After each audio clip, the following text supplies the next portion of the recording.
Okay, I'm back. Part two, thinking beyond weight loss. And I kind of left the last video with the idea of what happens when all you think about is the wedding and not the marriage. And I have known people that have done this before because weddings are exciting and sometimes everyone else is having a wedding, and a wedding is something you've always thought about doing, and maybe you never thought you'd meet someone, or all of these things are similar to weight loss.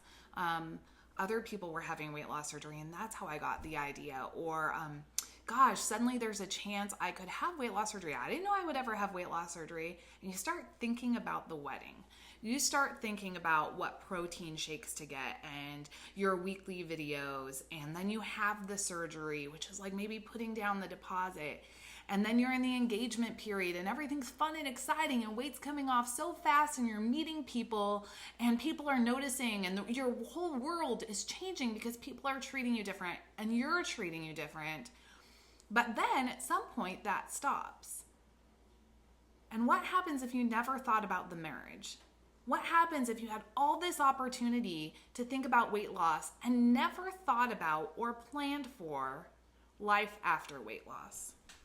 You know, I've talked a lot in my videos before about how I believe that what I had was obesity, but that obesity was actually born out of something else. And that was what I called complacency disease, which is that everything was good enough, or I just really never thought that that I would be thin. So you try, but how hard do you try if you don't actually believe it'll change? Or how many months would pass before I would try to lose weight? Or I had one screw up and all of a sudden I would gain weight and then I'm thrown off track indefinitely.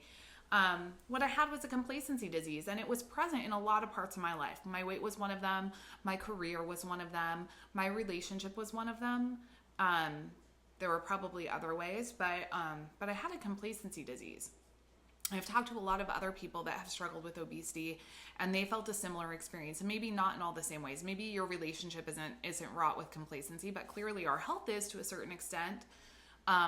Maybe your career isn't wrought with complacency, but most people experience that issue of complacency in more than one part of their life because it's the issue. It's the reason. It's kind of the root of our obesity for a lot of us.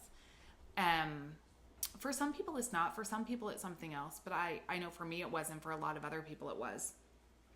I think though, and this is actually coming from a conversation I had with Phil, Fat King's Phil today, about something else entirely, but that I think that complacency might be muscle memory if you've been obese. So muscle memory is often that you kind of subconsciously do things because that's what your body, your mind, your heart, your spirit remembers to do. You know, it's the natural, it's kind of the subconscious reaction to something because that's what you've always done. So it's kind of your body's first instinct. And I see so many people that lose weight. They do it, man. They have weight loss surgery or they do it some other way and they lose weight. And then at some point in time, that stops. The weight loss stops. They get to their goal or they get close enough to what they thought their goal would be and they're happy and weight loss is no longer the priority. And then boom, complacency hits again. Because being complacent is muscle memory. And if you don't fill the weight loss vacuum with something else, I believe that complacent me is always ready to come back. All I have to do is stop thinking ahead and stop planning and stop dreaming and stop thinking about how my life can be better, and I'll start being complacent again. And guess what? Like a cancer, when complacency hits, all of a sudden I'm up 10 pounds, maybe 20 pounds. Complacency is once again starting to infest my life and grow and metastasize inside me. I believe, and this is where it kind of comes back to weight loss, though weight loss isn't really what we're talking about. It is, but it isn't. That having other goals and reaching for other things and making sure that you're always effecting positive and forward progress in your life and that constant life change is actually part of your long-term weight loss surgery success. Because weight loss can't always be your goal. Weight loss is finite. There's only so much you should do and still be in good health. Maybe there's only so much your body's willing to do, but you can't lose weight forever. It just simply can't always be your goal. And naturally, at some point, as we lose weight and our life starts to change, you should have other goals. There's a shift there. Your health should never stop being a goal. But weight loss can't always be your goal because weight loss is finite. And then all of a sudden, maintenance becomes your goal. But here's the problem with maintenance as a goal, in and of itself.